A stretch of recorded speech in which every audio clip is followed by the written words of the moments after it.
5 ದಿನಗಳಿಂದ ಹಲ್ಚಲ್ ಎಬ್ಬಿಸಿರುವ ಹನಿ trap Hungama supreme court ಅಂಗಳ ತಲುಪಿದೆ. ಸ್ವತಂತ್ರ ತನಿಖಾ ಸಮಿತಿ ರಚಿಸಿ ಅಂತ ಪಿಐಎಲ್ ಅರ್ಜಿಯನ್ನ ಹಾಕಲಾಗಿದೆ. ಇನ್ನೊಂದು ಕಡೆ ದೂರು ಕೊಡ್ತೀನಿ ಅಂದಿದ್ದ ಸಚಿವ ಕೆಎನ್ ರಾಜಣ್ಣ ಮೌನಕ್ಕೆ ಶರಣಾಗಿರೋದು ಸ್ವಪಕ್ಷದ ಜೊತೆಗೆ ಪ್ರತಿಪಕ್ಷದವರನ್ನೂ ಕೆರಳಿಸಿದೆ. ನಾನು ನಮ್ಮ ಗೃಹ ಮಂತ್ರಿಗಳಿಗೆ ಒತ್ತಾಯ ಮಾಡ್ತೇನೆ. ನಾನು ಒಂದು ಲಿಖಿತ ಕಂಪ್ಲೇಂಟ್ ಅನ್ನು ಕೊಡ್ತೇನೆ. ಆ ಕಂಪ್ಲೇಂಟ್ ಆಧರಿಸಿ ಅವರು ತನಿಖೆ ಮಾಡಿಸಬೇಕು. ಯಾರಿಗೂ ರಕ್ಷಣೆ ಮಾಡಲ್ಲ. ನಾವು 100ಕ್ಕೆ 100 ತನಿಖೆ ಮಾಡಿಸ್ತೇವೆ. ನಾನು ಮಾನ್ಯ ಮುಖ್ಯಮಂತ್ರಿಗಳ ಗಮನಕ್ಕೆ ತರ್ತೀನಿ. ಆದ್ಮೇಲೆ ಅವ್ರು ಏನ್ ಹೇಳ್ತಾರೆ ಅದನ್ನ ಮಾಡ್ತೀನಿ. ಕಂಪ್ಲೇಂಟ್ ಕೊಡು ಒಂದು ಕಂಪ್ಲೇಂಟ್ ಕೊಡ್ತೀನಿ, ಇಲ್ಲ ಇದಕ್ಕೆ ನಿಲ್ಸಪ್ಪ ಅಂತ ಹೇಳಿದ್ರೆ ಇಲ್ಲಿಗೆ ಸ್ಟಾಪ್ ಮಾಡ್ತೀನಿ. ಆದ್ರೆ ಇದು ಎಂಡ್ ಆಗ್ಬೇಕು. ಕಂಪ್ಲೇಂಟ್ ಕೊಡಬೇಕಲ್ಲ, ಕೊಟ್ಟ ಮ್ಯಾಗ ಮುಂದಿನ ದಾರಿ. ದೂರು ಕೊಡತ್ತ ಏನು ಅವ್ರು ತಗೋಬೇಕಲ್ಲ, ಏನ್ ದೂರು ಕೊಡೋದ್ರಾಗ ಅವರೇ ತಗೋಬೇಕು. ಹನಿ ಟ್ರ್ಯಾಪ್ ವಿಷಯದಲ್ಲಿ ಕಾಂಗ್ರೆಸ್ ನಾಯಕರು ಮೌನ ವ್ರತ ಆಚರಣೆ ಮಾಡ್ತಿದ್ದಾರೆ. ಹನಿ ಟ್ರ್ಯಾಪ್ ಪ್ರಕರಣವನ್ನ ತಾರ್ಕಿಕ ಅಂತ್ಯಕ್ಕೆ ತೆಗೆದುಕೊಂಡು ಹೋಗುವ ಮನಸ್ಸು ಯಾವೊಬ್ಬ ಕಾಂಗ್ರೆಸ್ ನಾಯಕರಿಗೂ ಇಲ್ಲ. ಗುರುವಾರ ಸಂಜೆ 4 ಗಂಟೆಗೆ ವಿಧಾನಸಭೆ ಅಧಿವೇಶನದಲ್ಲಿ ಹನಿ ಟ್ರ್ಯಾಪ್ ರಹಸ್ಯವನ್ನ ಕೆಎನ್ ರಾಜಣ್ಣ ಪ್ರಸ್ತಾಪಿಸಿದ್ರು.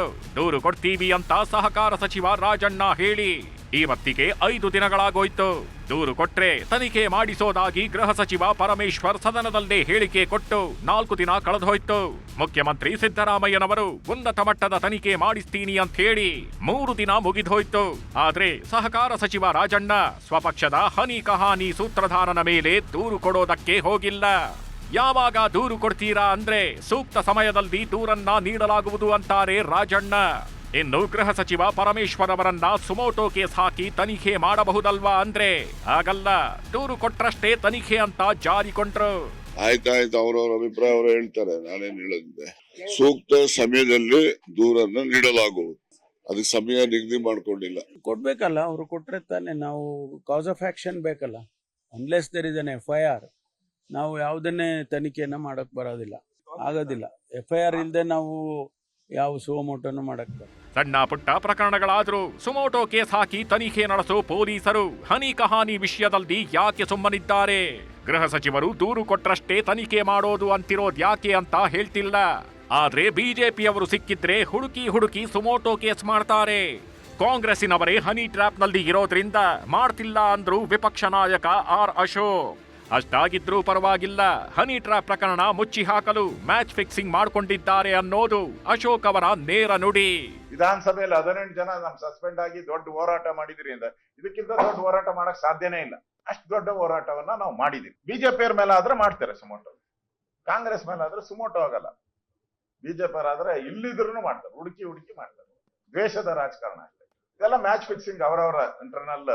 ಈಗ ಸಿದ್ದರಾಮಯ್ಯನವರು, ಪರಮೇಶ್ವರ್ ಅವರೆಲ್ಲ ಒಂದು ಟ್ರೂಪ್ ಆಗಿದ್ದಾರೆ, ಈ ಕಡೆ ಇನ್ನೊಂದು ಟ್ರೂಪ್ ಆಗಿದ್ದಾರೆ.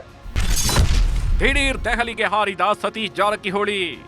ಹನಿ ಟ್ರ್ಯಾಪ್ ಹಂಗಾಮ ರಾಜ್ಯದಲ್ಲೆಲ್ಲ ತಾಂಡವವಾಡ್ತಿದೆ. ಇದರ ಮಧ್ಯೇನೆ ಹನಿ ಟ್ರ್ಯಾಪ್ ಸದ್ದು ಹೊರಗೆ ಬರಲು ಕಾರಣೀಭೂತರಾದ ಸಚಿವ ಸತೀಶ್ ಜಾರಕಿಹೊಳಿ ದೆಹಲಿಗೆ ಹಾರಿದ್ದಾರೆ. ಮುಖ್ಯಮಂತ್ರಿ ಸಿದ್ದರಾಮಯ್ಯರ ಆಪ್ತರೂ ಆಗಿರುವ ಲೋಕೋಪಯೋಗಿ ಸಚಿವ ಸತೀಶ್ ಜಾರಕಿಹೊಳಿ ಹೈಕಮಾಂಡ್ ನಾಯಕರನ್ನು ಭೇಟಿಯಾಗ್ತಿದ್ದಾರೆ. ಹನಿ ಟ್ರ್ಯಾಪ್ ಪ್ರಕರಣದಲ್ಲಿ ಸಿಲುಕಿರುವ ದೊಡ್ಡ ಪಾತ್ರಧಾರಿಗಳ್ಯಾರು ಅನ್ನೋ ವಿವರವನ್ನು ಕೊಡ್ತಾರೆ ಅನ್ನೋ ಮಾಹಿತಿ ಸಿಕ್ಕಿದೆ. ಸುಪ್ರೀಂ ಕೋರ್ಟ್ ಅಂಗಳದಲ್ಲಿ ಹನಿ ಟ್ರ್ಯಾಪ್. ಕರ್ನಾಟಕದ ಹನಿ ಟ್ರ್ಯಾಪ್ ಪ್ರಕರಣ ಸುಪ್ರೀಂ ಕೋರ್ಟ್ ಅಂಗಳ ತಲುಪಿದೆ. ಜಾರ್ಖಂಡ್ ಮೂಲದ ಧನ್ಬಾದ್ ನಿವಾಸಿ ವಿನಯ್ ಕುಮಾರ್ ಸಿಂಗ್ ಅನ್ನೋರು ಹನಿ ಟ್ರ್ಯಾಪ್ ಪ್ರಕರಣದ ತನಿಖೆಗೆ ಆಗ್ರಹಿಸಿ ಸುಪ್ರೀಂ ಕೋರ್ಟ್ಗೆ ಸಾರ್ವಜನಿಕ ಹಿತಾಸಕ್ತಿ ಅರ್ಜಿ ಹಾಕಿದ್ದಾರೆ. ಇವತ್ತು ಸುಪ್ರೀಂ ಕೋರ್ಟ್ನಲ್ಲಿ ಪಿಐಎಲ್ ಅರ್ಜಿಯನ್ನ ತುರ್ತು ವಿಚಾರಣೆ ನಡೆಸಬೇಕು ಅಂತ ವಿನಯ್ ಪರ ವಕೀಲ ವರುಣ್ ಕುಮಾರ್ ಸಿಂಗ್ ಮನವಿ ಮಾಡಿದ್ರು. ಕರ್ನಾಟಕ ವಿಧಾನಸಭೆಯಲ್ಲಿ ಹನಿ ಟ್ರ್ಯಾಪ್ ಪ್ರಸ್ತಾಪ ಮಾಡಿದ್ದಾರೆ. ರಾಜಕಾರಣಿಗಳು, ಉದ್ಯಮಿಗಳು ಹನಿ ಟ್ರ್ಯಾಪ್ಗೆ ಸಿಲುಕಿದ್ದಾರೆ. ಅಚ್ಚರಿ ಅಂದ್ರೆ ಜಡ್ಜ್ಗಳು ಹನಿ ಟ್ರ್ಯಾಪ್ ಬಲೆಗೆ ಬಿದ್ದಿದ್ದಾರೆ ಅಂತಿದ್ದಾರೆ. ಈ ಗುಟ್ಟನ್ನ ಕರ್ನಾಟಕದ ಹಿರಿಯ ಸಚಿವರೇ ಕಲಾಪದಲ್ಲಿ ರಟ್ಟು ಮಾಡಿದ್ದಾರೆ. ಜಡ್ಜ್ಗಳ ಮೇಲೆ ಹನಿ ಟ್ರ್ಯಾಪ್ ಗಂಭೀರವಾದ ವಿಚಾರ. ಕೇಸ್ಗಳ ಮೇಲೆ ಪ್ರಭಾವ ಬೀರಲು ಹನಿ ಟ್ರ್ಯಾಪ್ ಸಂಚು ನಡೆಸಿರುವ ಸಾಧ್ಯತೆ ಇದೆ. ಇದು ನಿಜವೇ ಆಗಿದ್ರೆ ನ್ಯಾಯಾಂಗದ ಸ್ವಾತಂತ್ರ್ಯಕ್ಕೆ ಗಂಭೀರ ಅಪಾಯ ತರುವ ವಿಷಯ ಆಗಿದ್ದು ನ್ಯಾಯಾಂಗ ವ್ಯವಸ್ಥೆ ಮೇಲಿನ ಜನರ ವಿಶ್ವಾಸಕ್ಕೆ ಧಕ್ಕೆ ತರುತ್ತೆ. ಹೀಗಾಗಿ ಸುಪ್ರೀಂ ಕೋರ್ಟ್ ಮಧ್ಯ ಪ್ರವೇಶಿಸುವುದು ಅತ್ಯಗತ್ಯ. ಹನಿ ಟ್ರ್ಯಾಪ್ ಪ್ರಕರಣದ ತನಿಖೆಯನ್ನ ಪೀಠ ನಿರ್ಧರಿಸಬೇಕು ಅಂತ ಅರ್ಜಿಯಲ್ಲಿ ಮನವಿ ಮಾಡಿದ್ದಾರೆ. ಅಷ್ಟೇ ಅಲ್ಲ, ಹನಿ ಟ್ರ್ಯಾಪ್ ತನಿಖೆಯನ್ನ ಸ್ವತಂತ್ರ ತನಿಖಾ ಸಂಸ್ಥೆಗೆ ಒಪ್ಪಿಸಬೇಕು. ಯಾವುದೇ ಪ್ರಭಾವಕ್ಕೆ ಒಳಪಡದ ಅಧಿಕಾರಿಗಳನ್ನ ಹನಿ ಟ್ರ್ಯಾಪ್ ಕೇಸ್ ತನಿಖೆಗೆ ನೇಮಿಸಬೇಕು. ಇಡೀ ತನಿಖೆಯನ್ನ ಮೇಲ್ವಿಚಾರಣೆ ಮಾಡಲು ನಿವೃತ್ತ ಸುಪ್ರೀಂ ಕೋರ್ಟ್ ಜಡ್ಜ್ ಸಮಿತಿಯನ್ನು ರಚಿಸಬೇಕು ಅಂತ ಅರ್ಜಿಯಲ್ಲಿ ಮನವಿ ಮಾಡಲಾಗಿದೆ. ನಾವು ಕೇಳಿದ್ರಿ ಹೈಕೋರ್ಟಿನ ಸಿಟ್ಟಿಂಗ್ ಜಡ್ಜ್, ಯಾಕಂದ್ರೆ ಇದರಲ್ಲಿ ನ್ಯಾಯಾಧೀಶರ ಹೆಸರು ಹೇಳಿದ್ದಾರೆ. ಈಗ ಬಾರ್ ಕೌನ್ಸಿಲ್ ಅದನ್ನು ತಗೊಂಡಿದ್ದಾರೆ.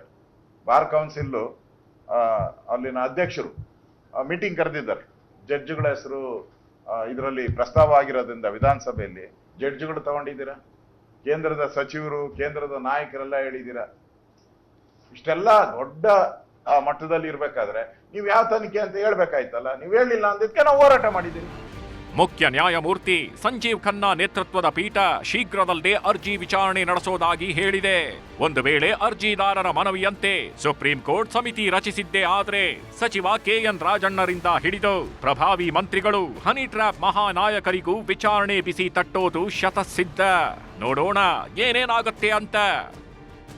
Bureau report, news 18.